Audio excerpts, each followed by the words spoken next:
Salut les brasseuses et les brasseurs.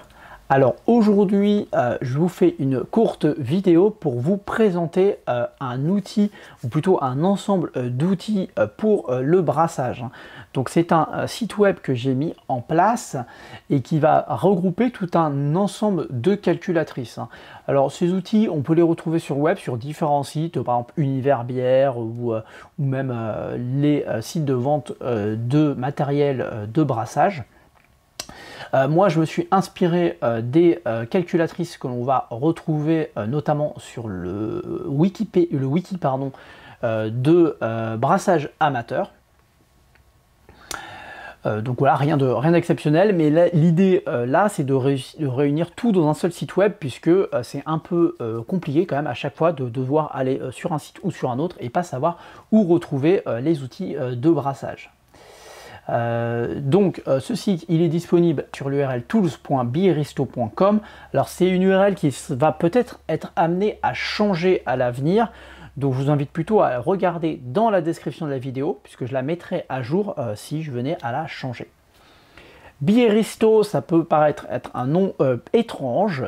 En fait c'est de l'espéranto, ça veut tout simplement dire brasseur. Biero c'est la bière, isto c'est le suffixe pour les métiers, donc Bieristo c'est tout simplement le fabricant de bière, donc le brasseur. Cet outil, c'est un outil qui se veut le plus respectueux possible de vos données personnelles, donc il n'y a aucune donnée qui transite sur le serveur, tout ce qui va se faire en local, et ainsi que l'enregistrement et l'historisation des données va se faire en local. Cet outil, il est aussi open source et vous pouvez retrouver les sources sur GitHub si ça vous intéresse. Il est développé en full JavaScript, donc voilà, si vous connaissez le JavaScript, vous pouvez tout à fait améliorer ou reprendre cet outil sans problème pour l'héberger chez vous si vous préférez. L'outil il se présente de façon très simple, il est entièrement responsive, c'est-à-dire qu'il peut être utilisé aussi bien sur mobile, sur tablette que sur desktop. Là je vous fais la présentation sur desktop pour des raisons de simplicité. Alors quand on arrive sur la page, on arrive ici sur la première calculatrice, qui est la calculatrice tout simplement pour les conversions d'unités en fait des pressions, mais voilà, c'est le premier écran, mais il y en a plein d'autres. Et ce qu'on remarque en haut à droite ici, c'est tout simplement le choix des unités. Donc, voilà. Donc en fonction des unités que vous allez choisir, ça va modifier l'ensemble des calculatrices, l'ensemble des outils. Donc là, on peut soit être en bar, soit être en PSI. Moi, je choisis le bar. Pour la densité, on peut être soit, alors j'ai appelé ça gravité standard, je ne sais pas trop comment l'appeler, c'est la densité, il n'y a pas vraiment d'unité. Ça peut être du plateau ou du Brix, voilà, vous pouvez à tout moment changer sans problème. Les volumes, on peut soit être en litres, soit en gallons. Les températures, les Celsius ou les Fahrenheit. Et enfin, les longueurs, on peut être en centimètres ou en pouces.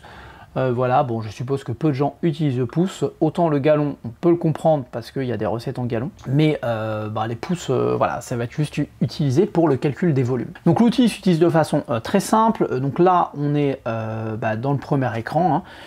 Tout simplement, on va rentrer une donnée, par exemple 1, pour dire que 1 bar, et ça va nous donner l'équivalent ici en PSI. Donc 1 bar, c'est 14,5 PSI. Mais ça va aussi nous donner le calcul inverse. 1 PSI, c'est égal à 0,07 bar. Donc voilà. Si jamais on était à l'inverse, en PSI, on aurait directement la donnée inversée. Donc en bleu, en fait, cette couleur, là, l'espèce de bleu, c'est la conversion d'unité de l'unité en cours vers les autres unités. Et en vert, c'est l'opération inverse. À chaque fois, il y a un petit signet. Alors vous cliquez sur l'un ou sur l'autre, ça ne change rien. Ça va permettre de mettre dans l'historique, et ainsi pouvoir historiser toutes les données que vous voulez. Si par exemple je fais un calcul, voilà, 18 PSI, je le mets dans mon historique, mais que moi je veux reprendre mon historique de 1 PSI, bon voilà, ça va marcher. Imaginons que je fais des calculs aussi en barres des fois. Donc par exemple, imaginons que là je dis je veux 24 bars en PSI, voilà, je me l'enregistre. Si jamais par exemple je veux retravailler avec mon unité PSI qui est là, donc là je clique sur copier, ça va revenir ici et on va se retrouver automatiquement en PSI ici. Donc ensuite il y a un menu avec l'ensemble des options. Donc on a un premier menu qui est tout simplement les unités, donc ça c'est les conversions d'unités.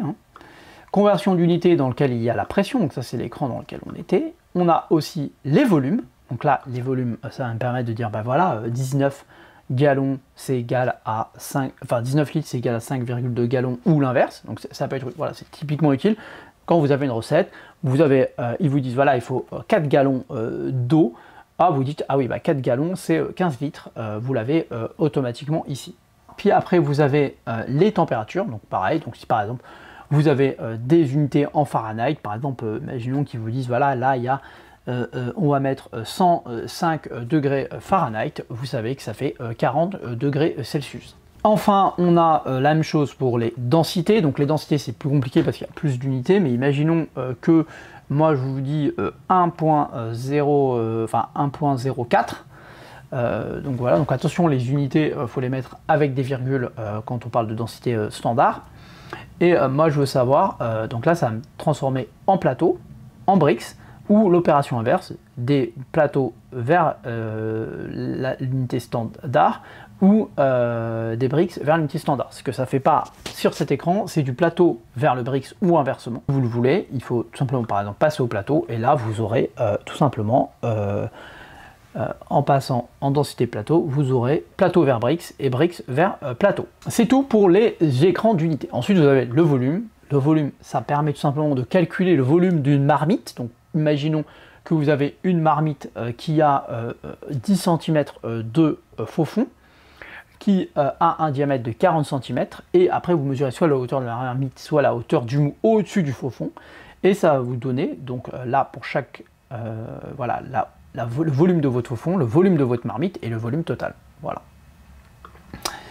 Ensuite, il y a un autre outil, c'est le dosage des nettoyants. Donc ça va vous permettre de prendre tous les nettoyants standards. Alors j'ai essayé de ne pas mettre de marque, hein, mais on comprend que le SAN, c'est soit le Chemi-SAN, soit Star-SAN, soit équivalent SAN, bon voilà. Vous rentrez votre volume en litres, et là il va vous dire, ben voilà, ça fait tant de millilitres, entre tant et tant. Donc voilà, donc là quand on le met, on a bien les deux. Voilà, c'est là où ça met les deux, quel que soit sur lui ou sur l'autre, enfin sur ce signé ou sur ce signé, ça revient au même pour l'historique. Alors remarquez que là c'est en litres, hein, mais on peut aussi passer en gallons. Donc imaginons que je mette, je sais pas moi, 1 gallon, donc environ 4 litres. Hein. Ça me dit combien de millilitres il faut. On restera par contre en millilitres. Hein. J'ai pas fait un genre de milligallon, je sais pas c'est quoi leur unité des oses ou je sais pas quoi. Là ça reste en millilitres. Donc voilà, donc ça marche exactement pareil pour tous les nettoyants. Hein, voilà, sauf que voilà, bon, là on comprend que pour ces premiers nettoyants c'est en millilitres, pour cela ça va être, donc là je repasse en litres hein, parce que sinon c'est pas cool, on va avoir tout simplement que là ce sera en grammes, hein, voilà. Et là pareil c'est du gramme, hein. Là j'ai pas d'autres unités de mesure de poids, hein. On a maintenant les alcools, donc là c'est le calcul d'alcool, on peut soit calculer l'alcool avec le densimètre, hein, donc l'unité classique, donc voilà, donc on met le nombre de grammes de sucre par litre ou par gallon, et on met la densité initiale et la densité finale, et ça vous calcule le taux d'alcool. Voilà, vous pouvez bien sûr le sauvegarder, ça vous dit voilà, la mesure au densimètre, c'est tant. Dans l'autre possibilité, c'est la même chose avec le réfractomètre. Alors là, vous allez voir que bah, ça ne donne pas du tout le même taux d'alcool. Hein. Bien sûr, là, j'ai pris, c'est un truc improbable. Hein. Imaginons, on va rajouter 4 grammes. On va dire, voilà, on met 4 grammes par litre, donc là, ça a un impact sur le taux d'alcool final. Donc c'est le sucre de resucrage, hein, je précise, hein, j'ai oublié de préciser. Ici, on a la densité initiale, la densité finale. Ensuite, on a le résultat. Alors, si on veut plus de détails, on clique dessus, et là, ça va nous donner un peu plus de détails. Ça nous donne la densité finale, initiale, la densité finale, et la densité finale réelle. Donc ça, c'est la densité finale qu'on mesure avec le réfractomètre. Et il va nous donner la densité finale réelle. C'est pour ça qu'on a un taux d'alcool énorme, hein, c'est que bah, c'est impossible. Hein, là, clairement, ça n'existe pas ce cas-là où vous aurez 1 de densité finale avec le réfractomètre. Parce que du coup on sera 0,86, ça sera une densité vraiment très faible. Ensuite vous avez la température. Alors la température c'est l'écran pour calculer la correction de la température, enfin de la densité en fonction de la température, c'est pour simplement les densimètres. Donc vous mettez votre densité, vous mettez votre température et ça va vous dire, voilà. Bien sûr on suppose que c'est un densimètre calibré à 20 degrés. Voilà, si on était à 80 degrés et qu'on mesurait 1, en fait on aurait 1,026 de densité. On a, pour la carbo, on a la possibilité de calculer le taux de carbo, donc pour gérer différents styles, avec le sucre, donc la premier écran avec le sucre. Donc on commence par choisir un style. Donc imaginons que je veux faire une India Pale Ale, je vais donner la température de fermentation. Alors c'est un peu compliqué là, je n'ai pas vraiment de réponse. c'est logiquement la température dans laquelle on est resté le plus longtemps. Donc voilà. Voilà. Après, il peut y avoir réabsorption si vous faites vraiment très longtemps à 4 degrés, par exemple, il y aura un problème. Donc ça sera plutôt 18 degrés par là. Imaginons qu'on a fait une garde assez longue à 18 degrés. Donc là, ça est le nombre de mines, vous pouvez bien sûr, et le max de CO2 résiduel, donc, et ça va vous donner le sucre à rajouter. Donc on sait qu'on devra rajouter entre 2,3 grammes de sucre et 5,4 par litre. Il y a exactement la même chose, mais cette fois pour la carbonatation forcée. Donc là, par exemple, si on est sur une IPA Ale et qu'on est à 4 degrés, donc là c'est bien la température de la bière au moment où vous faites la carbonatation, donc rien à voir avec la température de fermentation cette fois. Et là, vous mettez le min et le max, et automatiquement, ça va vous donner les calculs en barre, bien sûr, parce que là, je suis en barre. Mais si vous voulez être en PSI, vous mettez PSI, puis hop, ça change automatiquement, il n'y a pas de... Voilà, vous retenez, ça met automatiquement, voilà, min, max, voilà. La pression cible. Et ça vous donne le style entre crochets. Voilà, vous pouvez faire la même chose en barre, et comme ça, vous avez la version en barre et la version en PSI, juste l'une en dessous de l'autre. Enfin, j'ai rajouté un petit carnet de notes, donc là ça va vous permettre de rajouter votre carnet de notes. Donc voilà, je sais pas, par exemple, imaginons que vous êtes en train de faire un brassage, vous voulez faire une prise de notes, vous pouvez faire la prise de notes directement dans l'application. Vous pouvez mettre, voilà, donc là par exemple, imaginons début de l'ébullition, par exemple, ou début de l'empâtage, disons début de l'empâtage.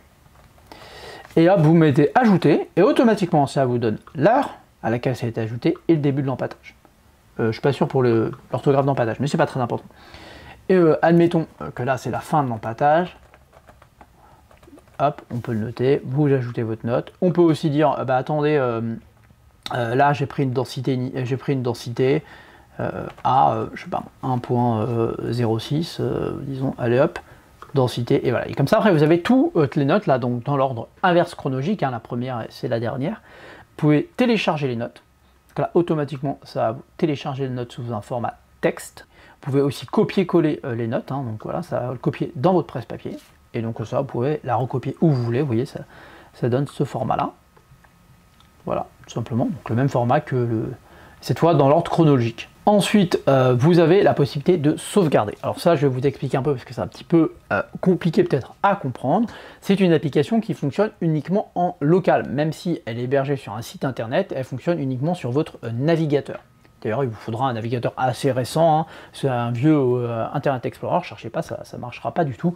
Donc du Edge, du Firefox, du Chrome, de l'Opéra, enfin ce que vous voulez, du Safari, mais assez moderne, enfin mis à jour correctement. Donc lorsque vous allez changer de navigateur, que vous allez aller par exemple sur votre téléphone, vous n'aurez pas les informations sur les deux environnements. Donc voilà, donc ça c'est un peu la limitation de fonctionner uniquement local. Il est possible qu'à terme on rajoute un système de compte pour pouvoir utiliser plusieurs systèmes en même temps et pouvoir enregistrer tout ça sur du plus long terme. Donc vous pouvez sauvegarder la configuration, donc là automatiquement la configuration a été sauvegardée sur l'ordinateur, enregistrée. On peut charger une configuration, donc voilà, donc vous cliquez dessus, bon là ça ne le partage pas sur l'écran, mais ça ouvre une fenêtre pour vous demander ce que vous voulez faire tout simplement. Et on peut aussi supprimer les données locales. Donc là si je vous remontre, là j'ai toutes les unités, hein, voilà, et bien tout simplement on peut dire je supprime, et là, vous n'avez plus rien. Voilà.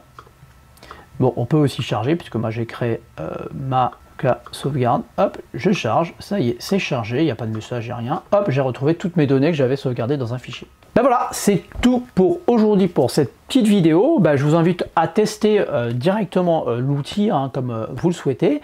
Ben, vous n'hésitez pas en commentaire à me faire vos retours, hein, parce que c'est précieux pour ce genre de choses, savoir ce que vous voulez, si vous voulez d'autres améliorations. Alors on peut imaginer qu'on pourrait rajouter des écrans tête ou des choses comme ça, parce qu'aujourd'hui c'est quand même un outil où il n'y a aucune explication, hein, donc il est vraiment extrêmement minimaliste.